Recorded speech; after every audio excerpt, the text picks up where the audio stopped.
She goes to Warsaw sometimes for extended trips, but now she's back home. Oh, Hashem.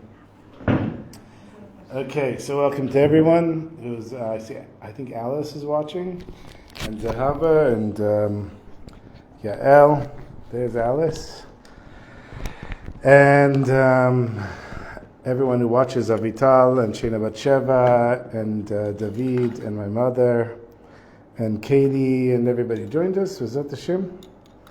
Shalom Aleichem. And of course to Aryeh and to Michal. And so, of course, tonight, the sun is setting. It's setting on Gimel Tammuz. Gimel Tammuz is the yard site of the last Lubavitcher Rebbe, the seventh Lubavitcher Rebbe, Nachum Mendel Schneerson. I actually remember when he passed away, I was in Manhattan when he passed away, and I had a Russian girlfriend, Jewish Russian girlfriend at the time, and she didn't understand why I was so into Chabad, even though we met at the Chabad house. And we were at Times Square, and she points to the screen in Times Square and says, "Oh, your Rebbe died." And I look up, and I was like, "Wow, I'm really shocked." I didn't know the Rebbe so well back then as I do now, but I had met the Rebbe one time. I mentioned on the podcast this week, I met the Rebbe one time, and after that, I didn't have the guts to go back and meet him again. Now I would have the guts, but it took me many years because the Rebbe could really see straight through you. He could see everything you'd done and everything you would do, and I felt like I wasn't a fitting vessel to go back to the Rebbe at that point. The Rebbe, of course, and I'll just say a few things about the Rebbe before we start the lesson, Likutey Moharan. The Rebbe, of course, I would say is one of the people that made the most out of his life, accounted for every minute that he was in this world, at least in his adult life. Apparently he went to a camp Gan Yisrael in like 1960 and there was an hour drive to the camp, and even though he was learning the whole time there and the whole time back, he mentioned something like he's going to regret the time that he wasted his whole life. Although the time in the camp was important, the drive was a waste of time. And he was a person who slept maybe 2-3 hours a night. I don't know how physically he survived. I couldn't live off of that. And you would see just incredible videos. 3 o'clock in the morning, the Rebbe's giving a farbrengen at 3 o'clock in the morning after Shabbos. And he's full of energy. And then afterwards he stands until 5 in the morning handing out dollars. And you see as he gets older, he doesn't lose his energy. It's really something. Like you see him on his 70th birthday coming into the farbrengen, and all the Hasidim part the way, and the Rebbe's just like a powerhouse coming through the crowd. Gets up there, he farbrengs even when he was in his 80s. And he's standing there giving out dollars. Really incredible person who really wanted to reach as many Jews as possible. Internet connection here. So the question was, why was the Rebbe giving out dollars, not receiving? The Rebbe received billions of dollars. Chabad receives billions of dollars. The Rebbe also had a personal fund, and people would just pour money into the fund. So that's where the dollars were coming from. It was coming from money that people gave to Chabad. But the idea was, it would be a nice excuse for people to come and be face to face with the Rebbe, and he would be able to meet as many people as possible. There's incredible stories. I have one story on the podcast this week where the Rebbe didn't even meet the person who the story is about, and when he's like, I don't know, maybe 60 years old, or probably when the guy is 50 or 60 years old, he meets the Rebbe, and the Rebbe knows exactly who he is, even though he'd never met him before. And the Rebbe had an ability to see into neshamas and to really incredible stories. Like people would give him stacks of papers, like either legal papers or medical papers, and or mathematicians, or all kinds of things. Flip through the papers, literally like this. And people would be very disappointed because they think he's playing a game. But then he would address everything in detail. He would say, the doctor is wrong here, the lawyer is wrong here, you made a mistake. There was one guy, there's videos of all these things, of some math professor. He comes with this massive manuscript and he hands it to the Rebbe and says, this is my life's work. And the Rebbe goes like this, and he finds this page and he says, take a look at that over there. He said, but Rebbe, everything's been peer checked, Cambridge, Harvard, everyone. He's like, look at that there. And the guy's like, oh my God, it's a mistake. And because of that, the next 300 pages are wrong. He's like, come back when it's fixed. I want a copy when it's fixed. So the Rebbe, he was very humble. He could have been, he could have personally taken all this power for himself, but he used it for the good of the Jewish people. And here we are sitting in Bati Lagami, which you can see the picture of the Rebbitzin, and though all this is really a women's learning place, but because I'm friends with the people that own it, and we were here through the whole construction before they figured out what they were going to do, so we got the back room. And what else can I say about the Rebbe? The Rebbe, he said when he was younger, he wanted to really accomplish something big in this world, and he figured the biggest thing that he could accomplish is to bring Mashiach. And that's how it became this whole obsession. We want Mashiach now, we want Mashiach now. Now, my guess is that Hashem is looking at this and saying, I'm not bringing Mashiach before it's time. Mashiach has a set time, that's when Mashiach is going to come. But it could be that Mashiach literally comes 30 seconds before Hashem intended. And my guess is the Rebbe would say all of the work was worth it for that 30 seconds. Even though you and I would probably say, really, all this effort to bring Mashiach when he would have come anyhow? The Rebbe said the reason Mashiach is being delayed is because we have the opportunity to bring all these Jews closer.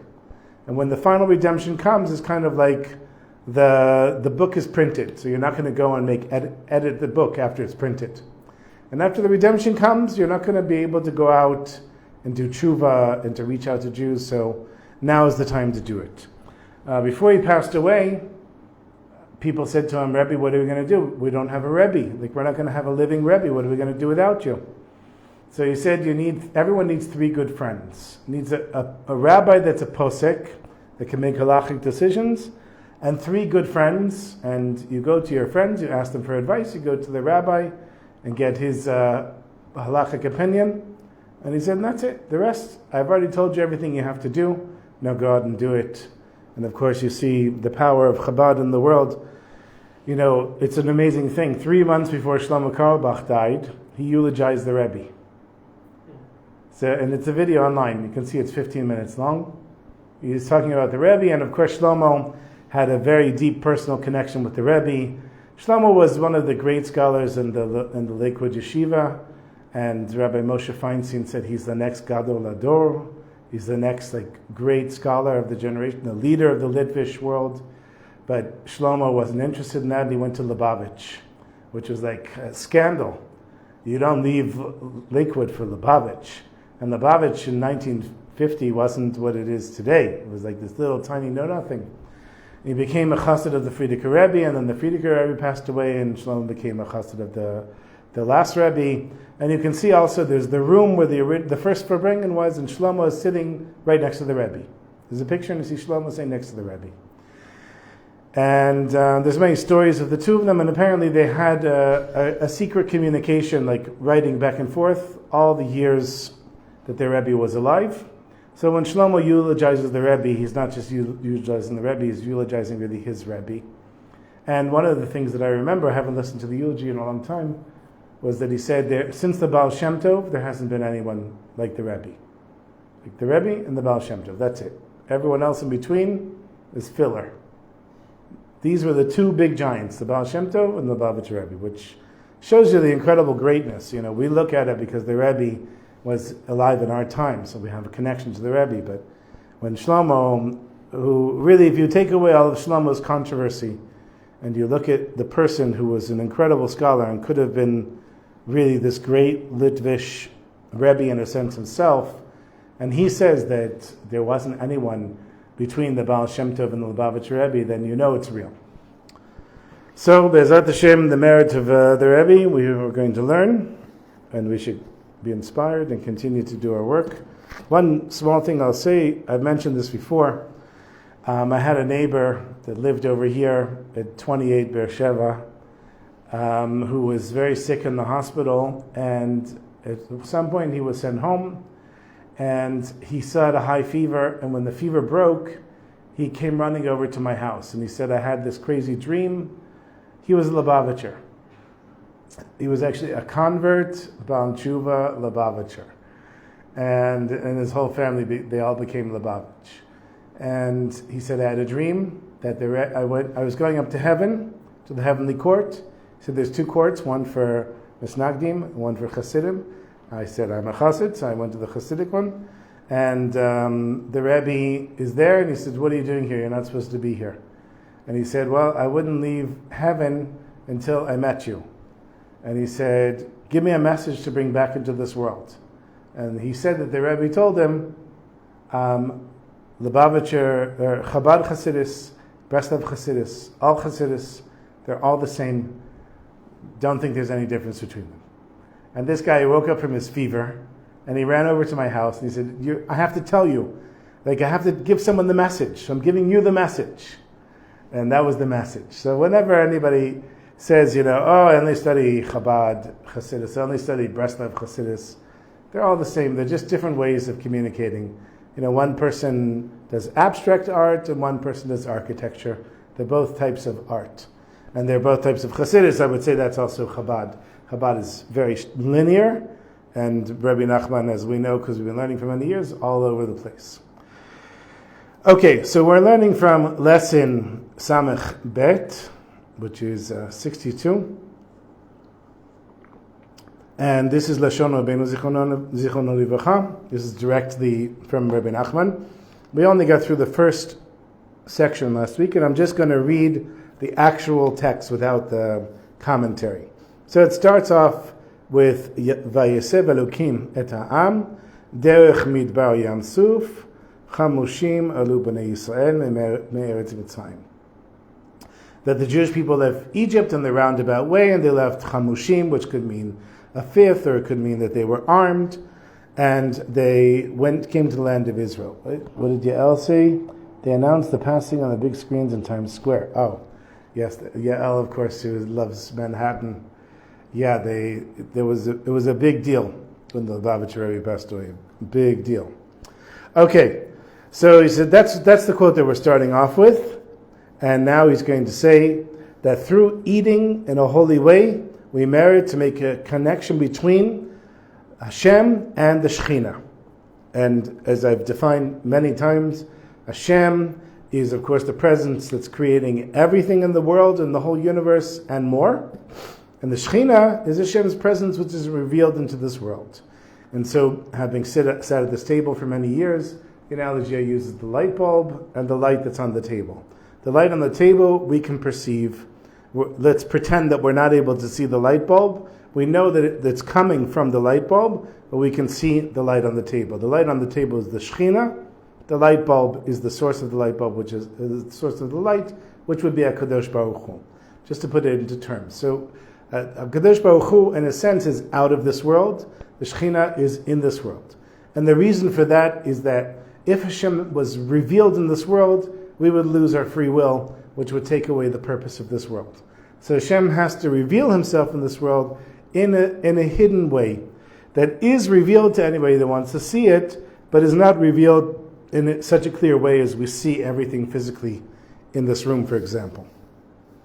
So he says when we eat in a holy way, we're creating a connection of Hashem, the power that's outside of this world, and we're bringing it into this world. We're bringing the infinite light, and this is a concept that we've learned in a few lessons already, the last one as well, to bring the infinite light of Hashem, the Or Ein Sof, into this finite world, which you would think doesn't make sense. But you're doing it through a mitzvah. A mitzvah in itself is infinite. There's no reward for a mitzvah except for another mitzvah, meaning there's no reward for infinite something except for more infinite something. So we're able to bring a little bit of the infinite light in this finite world by doing a mitzvah. One of the mitzvot is eating b'kedusha in a holy way. Dasha al-yedei achilatam she'Yisrael. Should know through the eating of the Jewish people. Naseh yichud kudsha b'ichud shchintei anpin be'anpin. There's a unification of Hashem and the Shekhinah face to face. B'bchinat v'yomer Boaz lerut le'et ha'ochel goshi halom.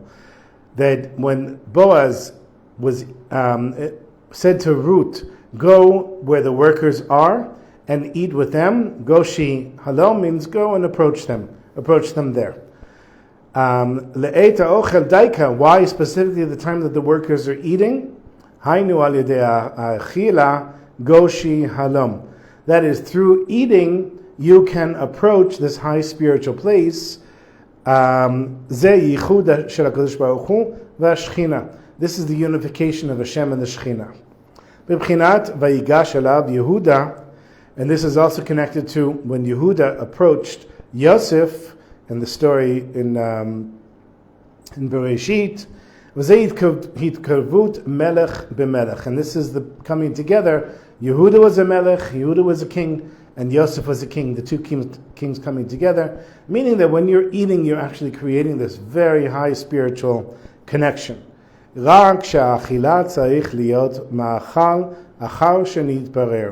this is what's going to carry us through at least the next section of the lesson. But the eating has to be done after clarification, after purifying the eating. And there's no evil or negative energy mixed into that eating. Because something that does have negative energy mixed into it, some type of food, it could be that through eating, for example, non-kosher food, or eating kosher food that was cooked on Shabbos, for example, or eating something in a non-kosher way, for example. Kosher wine is kosher, but drinking 5 bottles of kosher wine is not kosher. And that, even though the person can say, well, completely permitted, I'm eating, just like Barak taught in the class, what Rabbi Nachman says, I'm drinking wine and I'm making the connection between the Shekhinah and I'm really feeling it. No, that can bring a person to transgress. So that's as far as we got last week. Now he's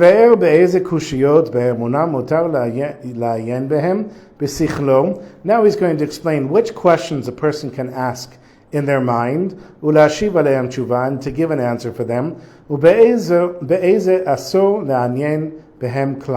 and which questions you're not allowed to ask at all.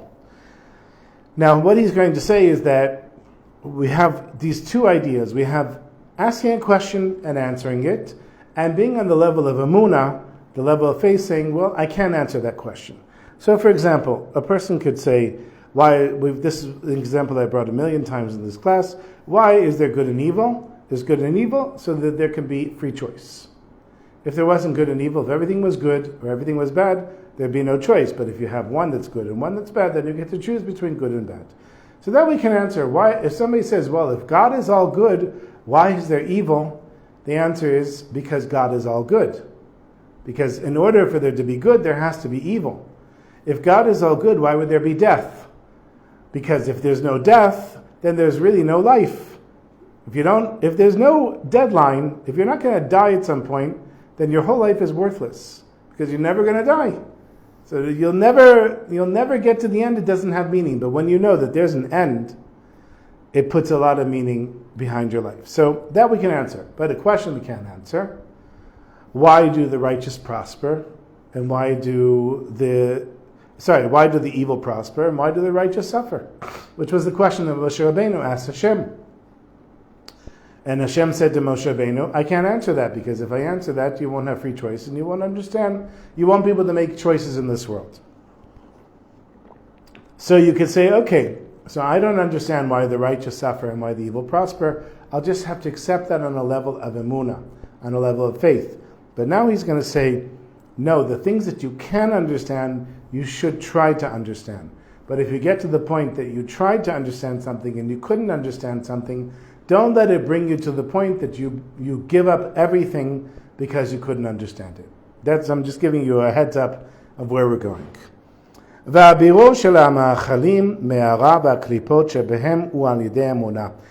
do we elevate the food that we're eating from amongst the negative energy and from the evil in the world? It is through emunah, through faith in Hashem. Shehi mitbereret et nitzotzot hakdusha, that it elevates the sparks of holiness. Sheyesh b'chol davar, which is with everything. So, for example, when I take this water and I say a bracha on it, I'm elevating the sparks of holiness that's in this water.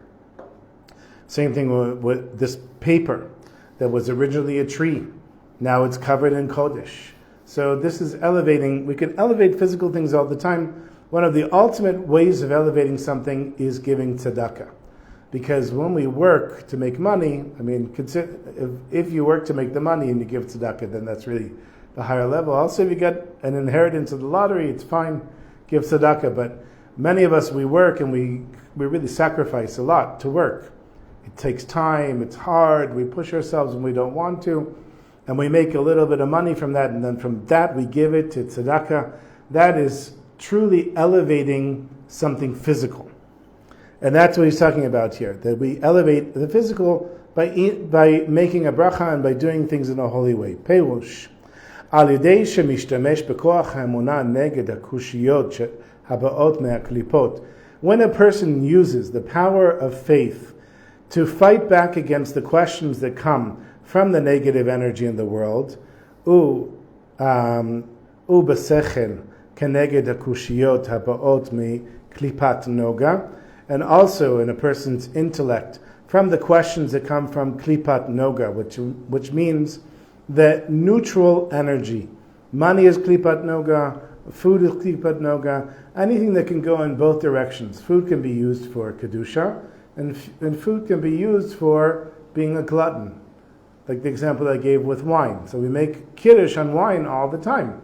We drink wine, we just don't have a problem with alcohol. I personally don't like it, so I do grape juice, but we can drink wine. We've been commanded to drink wine, but we're not commanded to get drunk. So that's klipat noga, something that we use that can go in both directions. Money the same way. Money can be used for kedusha, and money can be used for the opposite.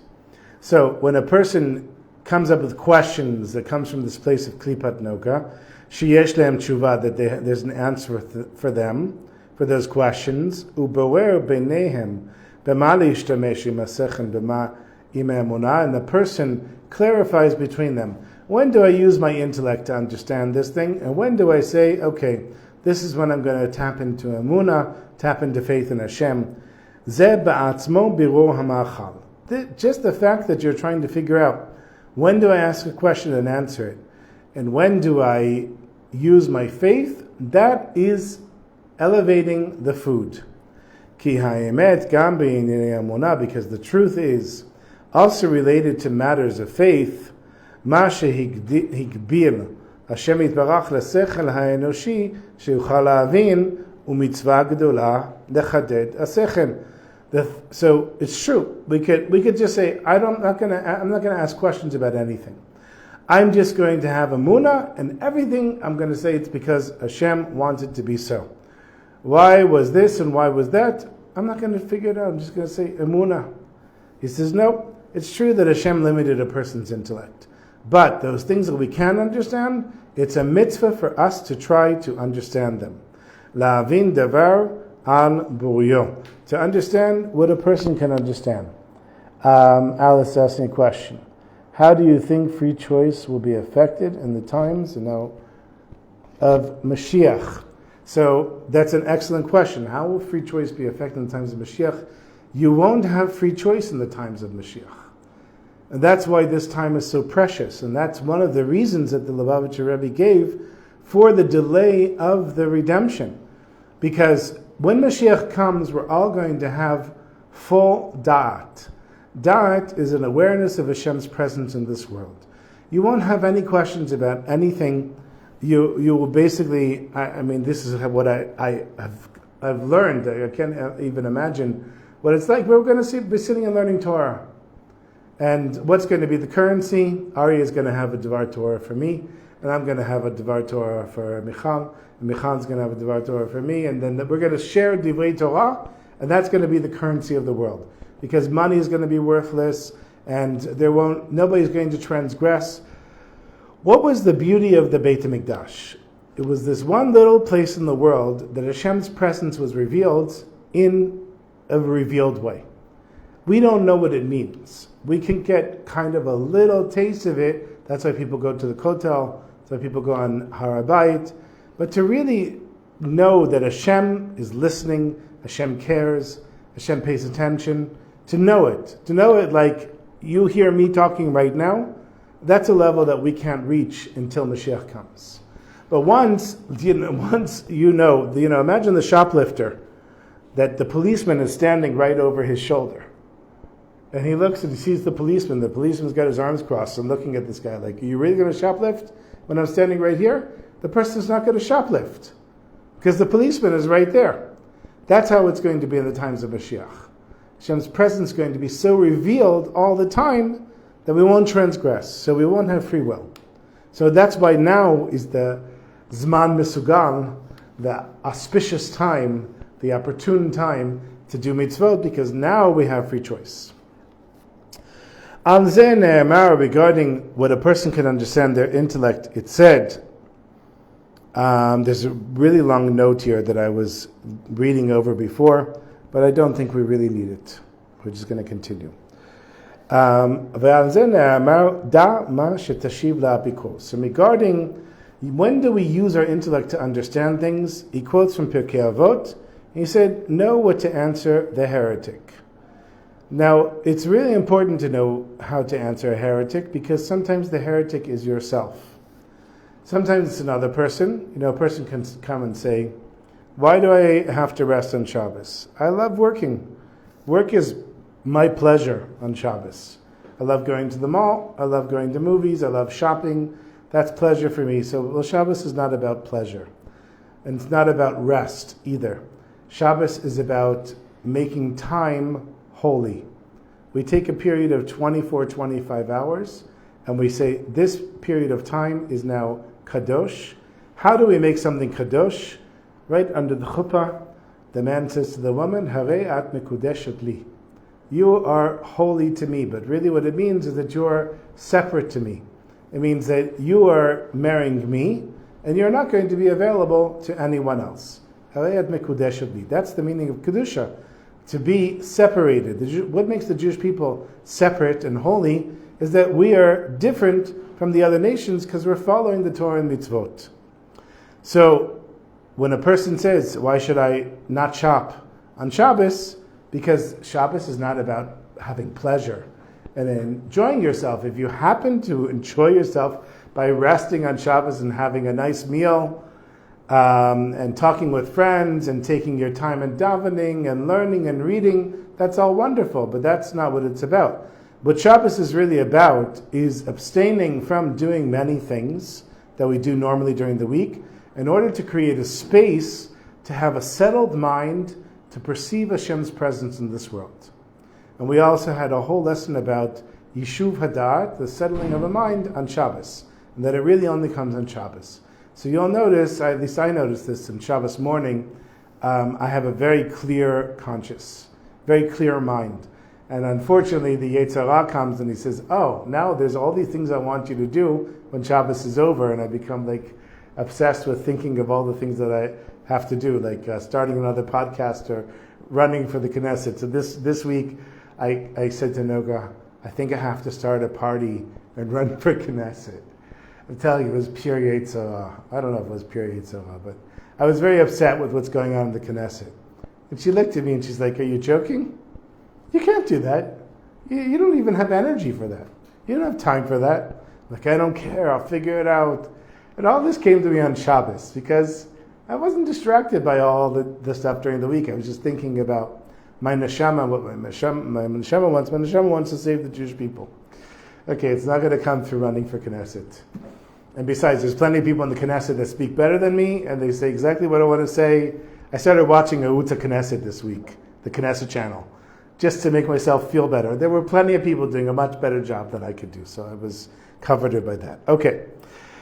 Dama shetashiv la'apikos. You have to know how to answer a heretic, and you also have to know how to answer yourself. Ki al yedei shemenatzeach et ha'apikos mekadesh et Shem Hashem. When you are able to defeat the apikos, which is the heretic. Now, an apikos is more than a heretic. It's somebody who knows halacha, who studied Judaism, and probably grew up in a very religious home, and then uses that to convince people not to be religious. That's the apikos. So they're using their Jewish knowledge to pull somebody away. You want to add something to that? Okay. To pull somebody away. And I've met apikos in people that grew up Haredi, they became secular, and all they want to do is get into an argument with a religious person. So you have to know how to answer them. In order to know how to answer them, you have to ask questions and answer the questions, and you have to use your intellect. But at some point, you'll get to the point where you say, Ad kan, I can't answer anymore, and that's when Amunah kicks in. Yetzer Tov, maybe this, it just says, hey. Hayetzer Tov shemenatzeach et ha'apikos sot shebo. No, I guess it's the Yetzer Hara. Hayetzer Hara, the evil inclination, which you conquered, you defeated the heretic within him. Hainu haspekot shayulo v'ata mityashev alibo kol ze umitzvah. That is, you had these doubts. That's what brings a person to heresy, is having doubts. Doubts after another doubt after another doubt. And you were able to answer these doubts, and you were able to settle the person's mind and their heart. All of this is a mitzvah. So it's important to be able to answer questions. And it's something that I personally do, not just in Judaism, but I also like to answer questions about Israel and the Palestinians. And it came from the same place, because people would say, how can you Jews who were murdered by the Nazis treat the Nazis or treat the Palestinians worse than the Nazis treated you? How can you be committing genocide in Palestine? And I would hear these things and I'd be like, I don't know. How do I answer this? So I decided to start answering it, and then it became like a little hobby of mine that I answer questions. There were these 12 questions that Birthright put up, and I answered them. Somebody else, they asked a well-known professor to answer them. I didn't like his answers, so I wrote my own answers, and I sent it to the CEO of Birthright, and he wrote me back and said, thank you very much. We're going to send it to our educational committee. So that was just like for fun, my hobby, one of my hobbies. So it's important, though, to have answers. That's the point. Ki yesh chiluk ben kushiyot. There's a difference between the types of questions. Ki yesh kushiyah sheuchal ha'adam la'avin b'sichlo ha'enoshi terutz al kushiyah zo, because there's a question that a person can understand the answer to this question with their human mind. And regarding this is what we're talking about. Know how to answer a heretic. There are questions אפשרי לשכל האנושי להבין תירוץ על קושייה כזו. There are questions that a person with a human intellect cannot understand. We can't understand why, God forbid, a child, a baby who's completely innocent is born with a birth defect or a disease, God forbid.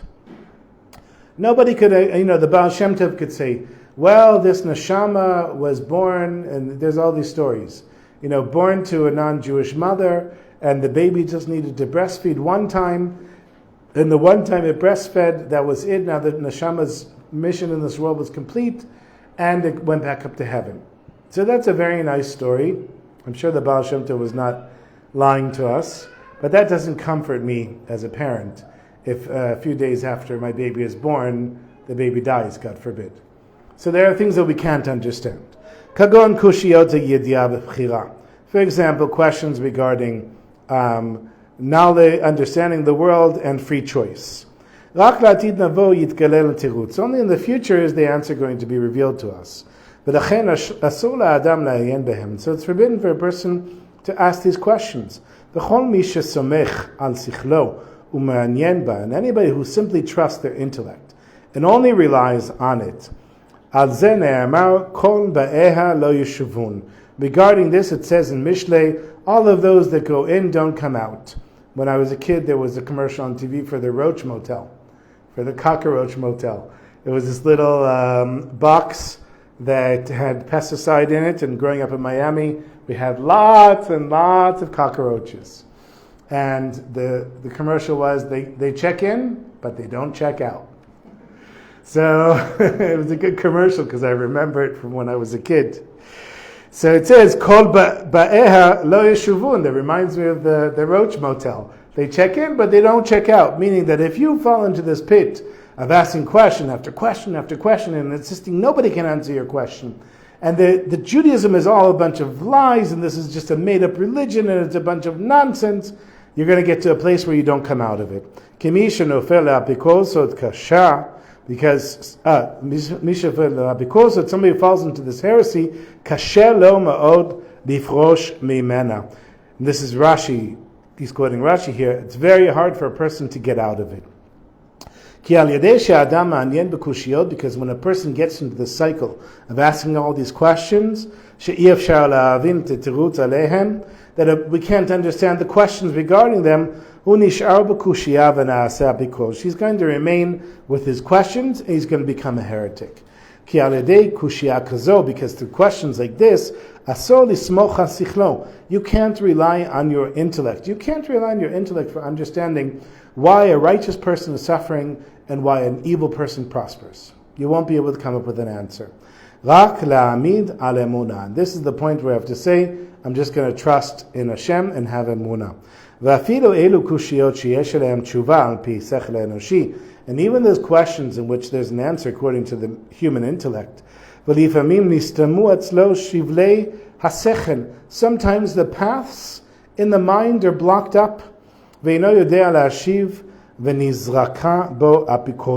so a person says, I'm trying to understand this intellectually, I can't understand it, and that brings the person to becoming a heretic. Perush, meaning, nichnasa bo eze kfira v'lachen eino yachol la'ashiv tshuva al yidei sechel. The person has some heretical thought, and then they can't seem to come up with an answer for it. Ve'eino yodea ma la'ashiv al apikosot. He doesn't know how to answer the heretic. So this is what he was saying in the beginning, what I was telling you in the beginning, that a person is trying to use their intellect to understand something. They try and they try and they try, but they can't understand it. So at that point they say, I'm going to have to just have faith in Hashem and trust that Hashem knows what He's doing. You might also come up with an answer in the future. Even questions where normally there's an answer, they're also in the realm of know how to answer the heretic. Nonetheless, if a person doesn't know how to answer the question, if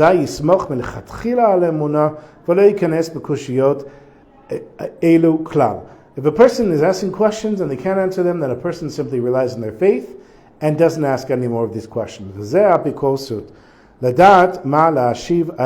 This the heretic, you have to know how to answer them. Ki lechol achad lefi b'chinato. Everybody on their level.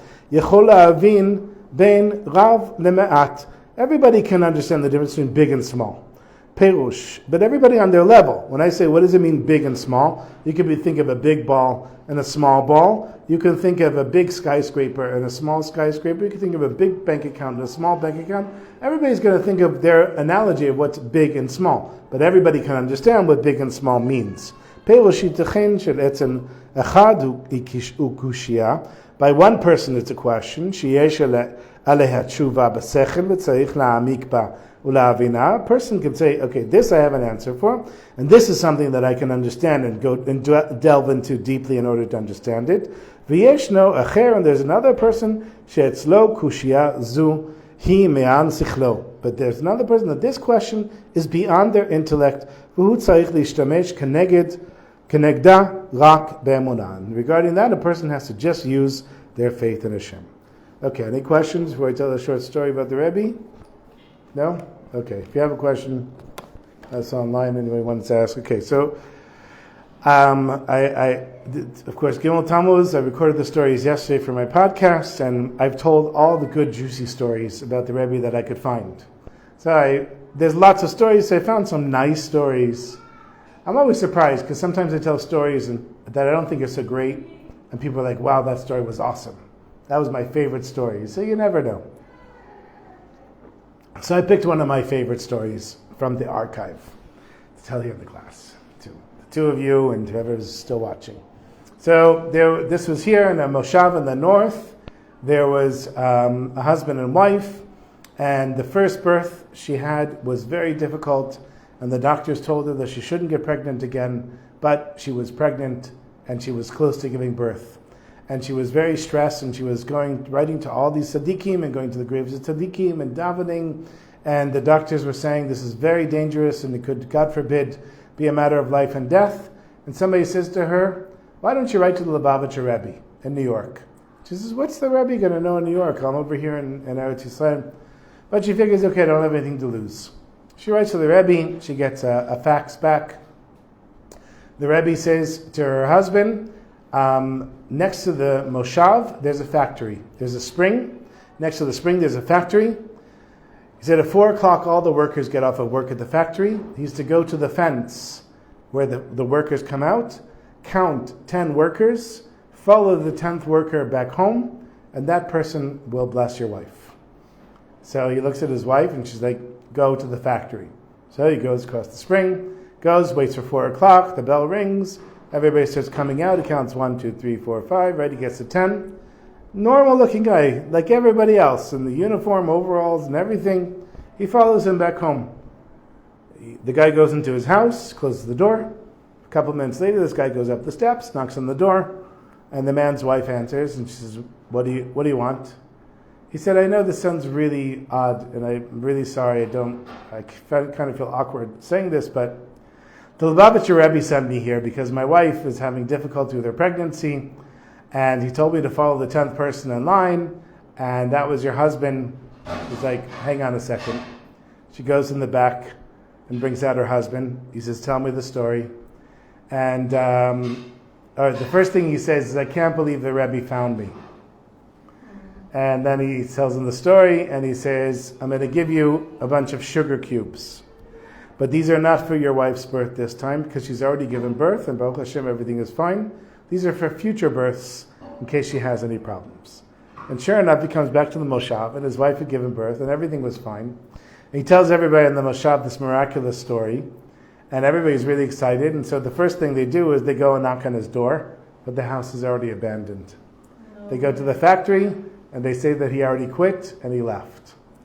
And in this story, so this is a story that was told to Rabbi Rachmiel Tillis in a sentence Sfat. This is one of his books. And he writes that there was another person that came to Sfat that heard the story, and he told about his brother, that his sister-in-law had the same problem, and they went to the Lubavitcher Rebbe, and the Rebbe said to go to a place in Oregon or somewhere in northeast America, and the same thing in the forest, but there was like traveling very far to find this guy. Knocks on the door, and the same thing with the sugar cubes. But this time he had to actually give his wife the sugar cube. She ate the sugar cube. She gave birth. And then the guy went back to the Lubavitcher Rebbe to report it, and the Rebbe simply smiled. Now, there's a million stories about the Rebbe. Every one of them is awesome. But the Rebbe, I can't even explain it. I mean, he was a human being, obviously, but he was like beyond this world. Really something incredible. Okay, so Yeshua Koach. We'll continue again next week, B'ezrat Hashem, from where we left off. And everyone should have a good Gimel Tammuz. We'll do a Chabad Niggun.